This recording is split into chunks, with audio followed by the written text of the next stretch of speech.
야곱이 정말 수많은 어려움과 문제 속에서도 하나님의 은혜로 말미암아 가나안 땅으로 드디어 들어왔어요. 가나안 땅에 들어온 야곱이 아마 여러 기대들을 많이 했을 것 같아요. 아마도 좋은 일들만 있었으면 좋겠다. 이제는 좀 행복했으면 좋겠다. 나름대로 그런 기대를 가지고 가나안 땅에서 삶을 이제 시작하게 됩니다. 근데 가나안 땅에서 이제 가나안 땅으로 들어오자마자 정말 말도 안 되는 일이 하나가 이제 벌어졌어요. 이제 야곱의 딸이 디나가 혼자 가나안 성읍에 구경하러 갔다가 추장의 아들 세겜에게 강간을 당하는 그런 사건이 벌어지게 됩니다. 자, 그 사건으로 인하여 이제 야곱의 집안이 발칵 뒤집혀졌죠. 그리고 나서 야곱의 아들들이 굉장히 화가 난 상태가 됐어요. 친오빠 되어진 자들이 지금 대단히 화가 난 상태에서 칼을 차고 들어가서 성읍을 기습합니다. 그리고 나서 자, 누굴 죽여요? 여러분, 하몰과 세겜을 죽이는 게 아니라 하몰과 세겜과 더불어서 그 성읍 안에 있는 모든 남자들을 다 죽입니다. 자, 이제 어마어마하게 끔찍한 일이 벌어지는 거예요. 그러니까 사실은 강간은 누가 한 거예요? 세겜이 했잖아요. 굳이 죄를 묻는다라고 한다면 세겜이 잘못한 거고 뭐 아버지는 어떻게 될지 모르겠죠. 근데 잘못한 세겜뿐만이 아니라 하몰뿐만이 아니라 그 성읍 안에 무슨 일이 벌어졌는지도 모를 수 있는 그 성읍 안에 있는 모든 남자들을 다 죽여버립니다. 이 어마어마하게 끔찍한 일이 벌어져요. 그리고 디나를 집에 데리고 오는데 여기까지로 끝나는 게 아니라 이 시므온과 레위와 함께 다른 아들들이 있잖아요. 이 다른 아들들까지 합세해가지고 성읍에 들어가서 죽은 시체들 사이사이에서 약탈을 하고 노략질을 하게 되고 심지어 그 안에 있는 아이들과 여자들까지를 포로로 사로잡아 가지고 온 거예요. 어떻게 보면 한 사람 강간당한 것보다도 훨씬 더 큰 죄악의 일들을 지금 벌이고 있는 상황이 벌어지는 거예요. 자, 근데 오늘 말씀의 내용은 그런 거예요. 자, 가나안까지만 오면 에서의 문제도 해결을 하고 라반의 문제만 해결이 되면 가나안 땅에 들어오면 행복할 줄 알았어요. 이제는 문제가 없고 이제는 어떻게 보면 살만한 세상 삶이 될 거라고 생각을 한 거죠. 근데 오늘 말씀을 보니까 이 디나에 대한 이 사건으로 인하여 이 가정이 난리가 나버렸어요. 난리가. 자, 오늘 이 말씀을 통해서 우리에게 주시는 메시지가 뭐냐? 자, 세 가지로 우리가 함께 살펴보도록 하겠습니다. 자, 1번 같이 한번 읽어볼게요. 다 같이 시작. 너를 품는 자와의 사귐은 결국 올무가 된다. 자, 지난번에 우리가 분노에 대해서 우리가 함께 살펴봤어요. 그래서 분노는 마귀에게 죄를 짓게끔 하는 어떻게 보면 틈을 주는 것이다. 그래서 분노는 우리가 반드시 다스려야 할 가장 위험한 감정들 가운데 하나다. 이걸 잘 다스려야 된다라고 말씀을 드렸습니다. 더군다나 이 분노는 개인적인 삶을 망가뜨릴 수도 있지만 여러분, 이게 개인적인 삶을 망가뜨리는 데에 끝나지 않아요. 여러분, 이게 함께하고 있는 많은 사람들에게 심각한 악영향을 미칠 수 있다라는 거죠. 그래서 지난번에 이 말씀, 이 전 말씀으로 제가 제목을 뭘 달아드렸냐면 다스리지 못한 분노의 불씨는 뭘 태워버린대요? 온 집안을 태워버린다고. 사실은 지금 우리가 야곱 집안에 벌어지고 있는 이 사건은 지금 누군가 개인적인 이 분노에 머무르는 게 아니라 이 집안 전체를 전부 다 망가뜨리는 상황들이 벌어지는 거예요. 사실은 외적으로 보면 자, 이게 이 분노로 인하여서 외적으로 보면 어떻게 되냐면 이 야곱 전체 집안을 지금 위험에 빠뜨리는 상황이 벌어져요. 야곱이 얘기하잖아요. 지금 우리가 큰일 났다고. 저쪽이 가나안 부족들이 힘을 합쳐가지고 공격하면 우리는 멸망을 할 것이다 라고 얘기를 하는 것처럼 이 분노가 결국은 외적으로 볼 때는 야곱의 집안 자체를 멸망시킬 수 있을 만큼의 위험에 빠뜨리는 상황이 벌어졌을 뿐만 아니라 이 분노로 인하여 내적으로도 사실 마찬가지예요. 지금 내적으로 지금 마지막 부분에 보면 아버지는 이 모든 일에 대한 책임을 누구에게 돌리고 있어요? 이 아들들에게 돌리고 있고요. 그리고 아들들은 뭐라고 얘기해요?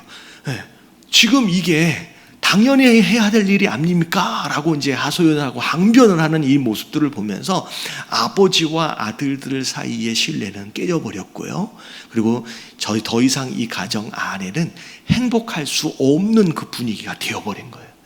그래서 결국은 다스려지지 않는 누군가의 분노, 그것이 결국은 전체 이 가정을 완전히 망가뜨리는 상황들이 벌어진 거예요. 그래서 분노에 대한 하나님의 말씀들 가운데 하나가 뭐냐면 잠언 22장 24절부터 25절까지 말씀 우리 함께 같이 한번 읽어보도록 하겠습니다. 다 같이 시작. 너를 품는 자와 사귀지 말며 불분한 자와 동행하지 말지니 그의 행위를 본받아 내 영혼을 올무에 빠뜨릴까 두려움이니라. 화가 잔뜩 나 있는 사람, 자, 뭐 하지 말래요? 사귀지 말며. 울분에 끓는 사람에게 뭐 하지 말래요? 동행하지 말래요. 자, 사귀지 말고 동행하지 말란 얘기는 함께 하면 된다는 얘기예요? 안 된다는 얘기예요? 함께 하면 안 된대요. 화가 잔뜩 나 있는 사람, 감정에 막 치우쳐 있어서 막 부글부글 끓어오르는 사람하고 함께 하면, 자, 무슨 일이 벌어지냐? 자, 25절에 뭐라고 나와 있어요? 그의 행위를 뭐 하게 된대요? 본받게 된대요. 나는 그럴 일 없어요. 저는요, 누가 뭐라 그래도 여러분 그렇지 않아요. 여러분 사람은요, 다 감정들을 가지고 있는 사람들이고요. 그리고 환경에 영향을 받는 사람이에요. 그렇기 때문에 누구와 함께 하고 있느냐에 따라서 영향을 당연히 받을 수밖에 없는 거예요. 더군다나 화가 잔뜩 나 있는 사람, 울분에 끓고 있는 사람하고 옆에 가 있으면 어떻게 돼요? 같이 본받게 된대요. 여러분 누구인가의 얘기가 아니라 하나님 말씀이에요. 그의 행위를 못 받게 된다고요? 본받아서. 자, 무슨 일이 벌어지냐면 그 사람뿐만 아니라 네 영혼이 자 어디에 빠진대요? 올무에 빠진대요. 여러분 이 올무라고 하는 것은 헤어나올 수 없는, 빠져나올 수 없는 함정이란 뜻이에요. 걸려버리면 어떻게 돼요? 똑같이 그렇게 된다는 거예요. 사실은 이런 거예요. 오늘 보면 사실 아들들 가운데 제일 화가 나 있는 아들들은요, 시므온과 레위예요. 왜냐면 자기 친동생이거든요. 어머니가 같잖아요. 그러니까 이 모습으로 인하여 이 둘이 굉장히 화가 났는데, 이 화가 난 사람, 이 두 사람만 일을 저지른 게 아니라 나중에 어떻게 돼버려요? 이 아들들 전체가 그 잘못된 일에 다 가담해서 온 가족이 난리가 나버린 거예요. 그러니까 함께하는 것으로 인하여 아들 둘만이 아니라 전체 아들, 심지어 이 야곱의 전체 가족이 이게 공경에 빠지는 상황들이 벌어지는 거예요. 여러분 노를 품은 사람과 울분한 자와 여러분 거리를 두시길 주님의 이름으로 축원합니다. 여러분 가까이 있으면 안 돼요. 왜냐하면 여러분 이런 거예요. 여러분 누군가가 늪에 빠져서 빠져들고 있다라고 생각하면 여러분 이 사람을 구해 주려면 늪 안으로 들어가야 돼요? 늪 밖에 있어야 돼요? 이거 제가 되게 쉬운 질문을 한 거예요. 이건 너무 쉬운 건데, 자, 늪이 뭔지 아시죠? 이게 빠지면요, 이게 쉽게 빠져나올 수가 없어요. 누군가가 지금 늪에 빠졌어요. 그럼 막 빨려 들어가. 그러면 얘를 구해주려면 늪 안으로 들어가야 돼요? 늪 밖에 있어야 돼요? 옆에 계신 분들에게 인사 좀 해주세요. 늪 밖에 있어야 된답니다. 자, 두 번째 2번 같이 한번 읽어볼게요. 다 같이 시작. 이해할 수 없는 시험을 극복할 최선의 방법이 있다. 자, 디나 사건에 관련하여 제가 계속 이제 언급하고 있는 게 뭐냐면 이 아들들이 가지고 있는 분노라 그랬잖아요. 이게 이제 결국은 문제가 된다고 말씀을 드렸는데, 잘 생각해 보면 이 야곱의 아들들의 분노만이 문제가 아니에요. 사실은 누가 더 문제냐면 야곱이 문제예요. 그러니까 자기 딸이 지금 강간을 당했잖아요. 근데 지난번 말씀을 잘 들여다보면요, 야곱이 어떻게 대처했느냐를 잘 보면요, 야곱의 아들들이 화를 컨트롤하지 못했던 이유가 나름 이해가 되어집니다. 사실 이 문제가 발생을 했을 때 누구보다도 먼저 움직여야 할 사람은 누구냐면 야곱이거든요. 왜? 아버지잖아요. 근데 지난번 말씀을 보니까 야곱이 아무런 대처를 하지 않습니다. 말씀을 보면 이 디나가 강간을 당했다는 얘기를 들었음에도 불구하고 아무런 대처를 하지 않아요. 그리고 그때 아들들이 집에 없었어요. 그러면 이 상황이면 아버지 입장에서 자, 아들들을 소집하는 게 맞아요. 지금 문제가 일어났다. 자, 너네들 빨리 들어와 봐라 라고 하는 게 낫는데, 말씀을 보세요. 자, 5절 지난번 말씀이요. 야곱이 그 딸 디나를 그가 더럽혔다 함을 들었어요. 자기의 아들들이 들에서 목축함으로 그들이 돌아오기까지 뭐 했대요? 소집했어요? 기다린 거예요? 그러니까 어떻게 보면 굉장히 우유부단합니다.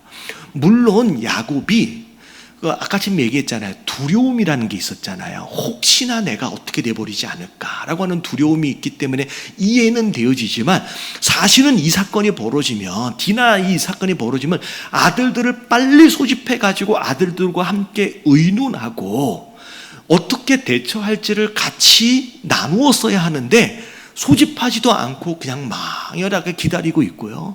기다리고 나서 나중에 아들들이 돌아왔어요. 그리고 나서 추장하고 세겜이 찾아왔잖아요. 그래가지고 서로 얘기를 나눌 때 야곱이 한마디도 안 합니다. 그러면 우유부단하게 아무 처신도 안 한 야곱, 잘못한 거예요. 그리고 막 분노를 막 이렇게 막 폭발해가지고 그 일들을 저지른 것도 아들도 잘못한 거예요. 그러면 이 문제에 대하여 어떻게 대처했어야 가장 잘한 것일까요? 자, 어떻게 해야 되는 게 맞다라고 이거다라고 딱 얘기할 수 있는 가장 좋은 방법이 떠올라요, 안 떠올라요? 떠올라요, 안 떠올라요? 안 떠오르잖아요. 저도 이 말씀을 준비하면서 그러면 야곱은 어떻게 했어야 되지? 그러면 아들들은 어떻게 했어야 되지? 그냥 참아야 되는 거야? 그럼 야곱은 어떻게 대처해야 되는 거지? 저는 모르겠더라고요. 다 같이 따라합니다. 모르면 물어봐야 한다. 그러면 하나님께 물으면 되는 거예요. 그래서 여러분 야고보서 1장 2절부터 5절까지 말씀을 잘 보세요. 내 형제들아, 너희가 여러 가지 시험을 당하거든 온전히 기뻐하래요.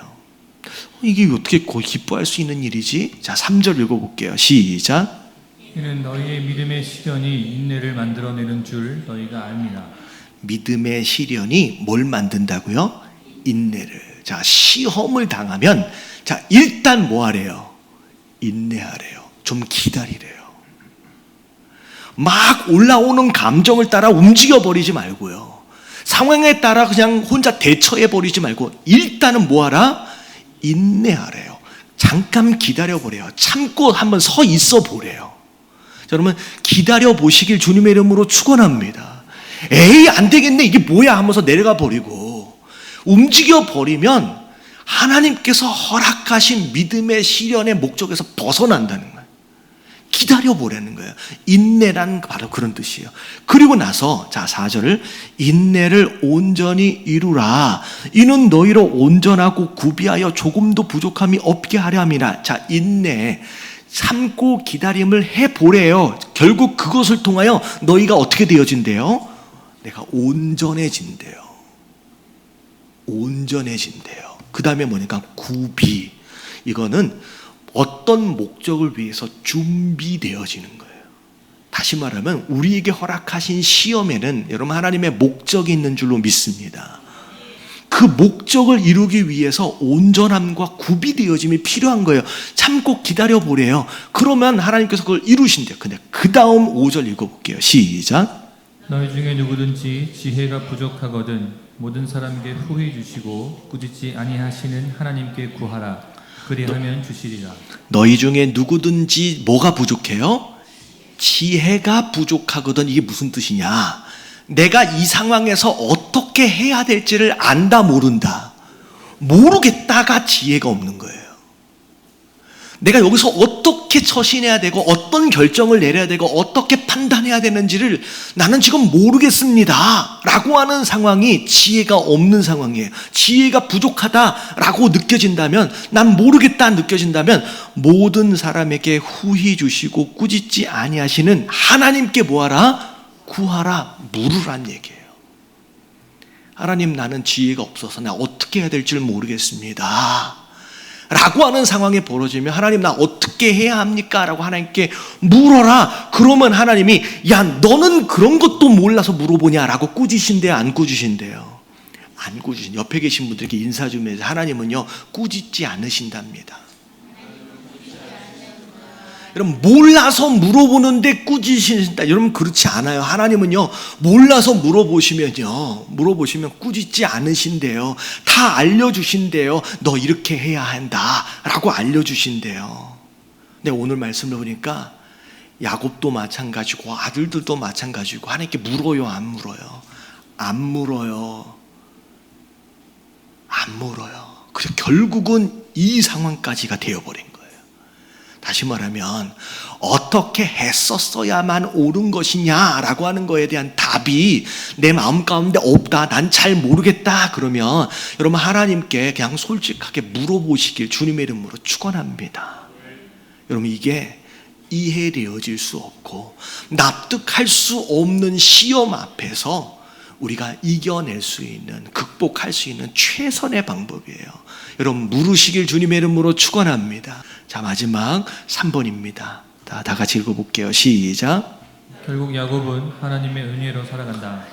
여러분 이 디나 강간 사건으로 인해서 또 야곱의 우유부단함, 아들들의 분노로 인하여서 지금 걷잡을 수 없게끔 이 문제가 확산이 됐어요.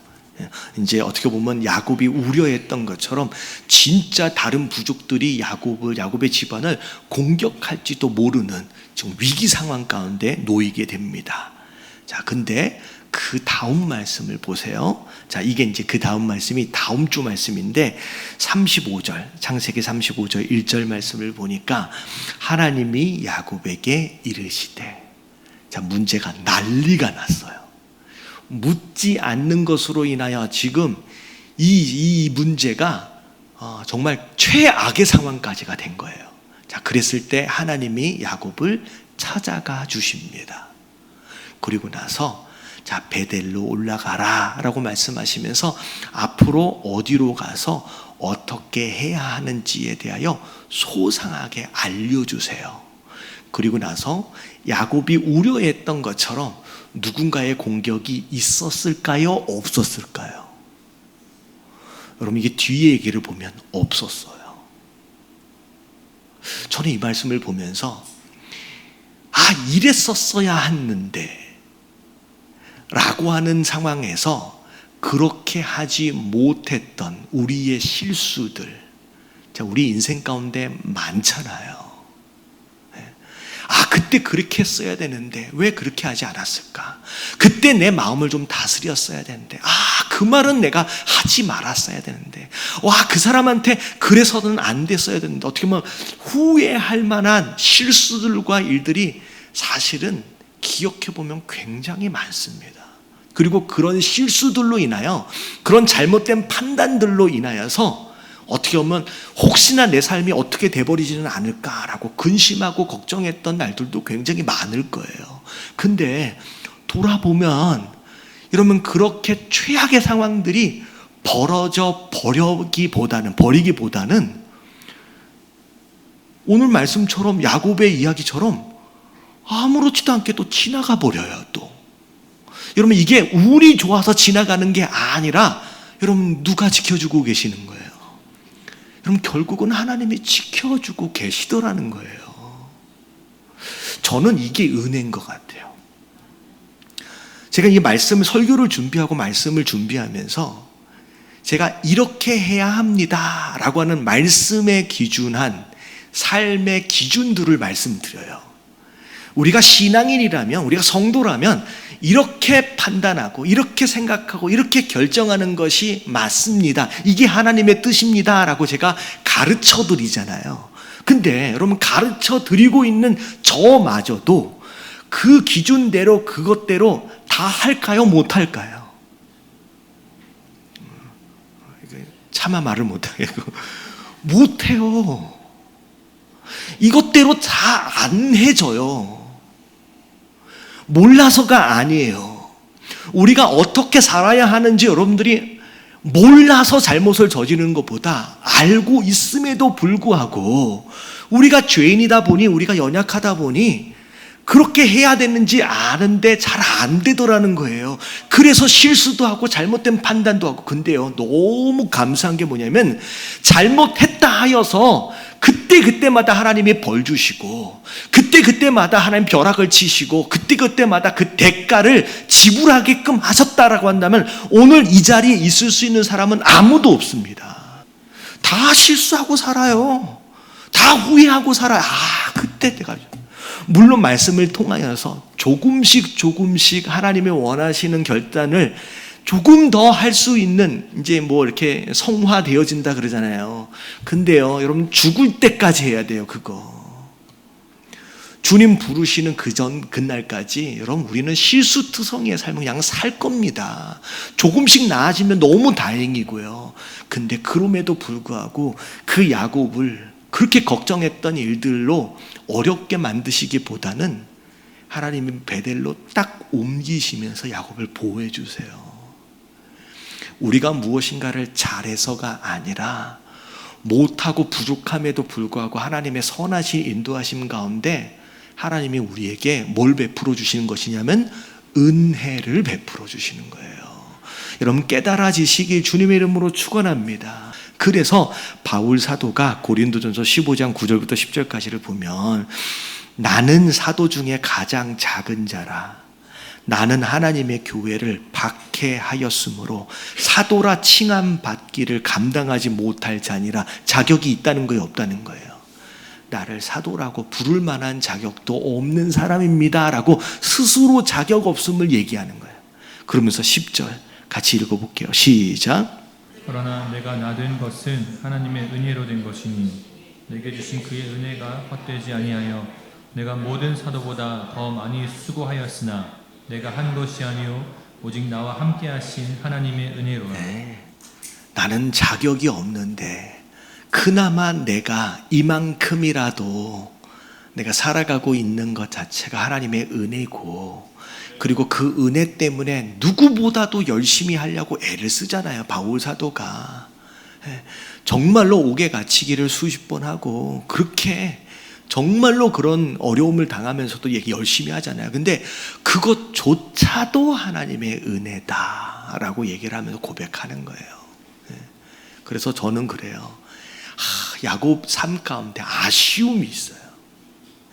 그 아들들의 삶 가운데 아쉬움이 있어요. 나중에 보면요, 야곱이 시므온과 레위를 어떻게 해버리냐면 축복할 때 저주해 버립니다. 나중에 애굽에 들어가 가지고 아들들을 다 축복할 때 시므온과 레위한테는 저주예요. 안타깝죠. 아쉽죠.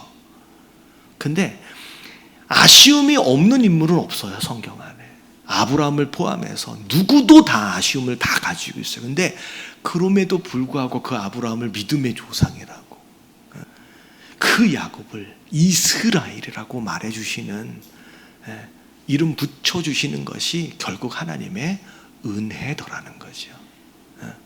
여러분, 우리가 그 하나님의 은혜 때문에 우리가 이렇게 하루하루를 살아가고 있음을 여러분 기억하시면서 개인적으로는 그 은혜에 감사하시고, 그리고 누구도 비판하거나 판단하거나 정죄하지 마시고, 왜? 나도 은혜로 살아가니까. 그럼 서로 사랑하고 서로 용납하시며 그렇게 살아가시는 저 여러분들 되시길 주님의 이름으로 축원합니다.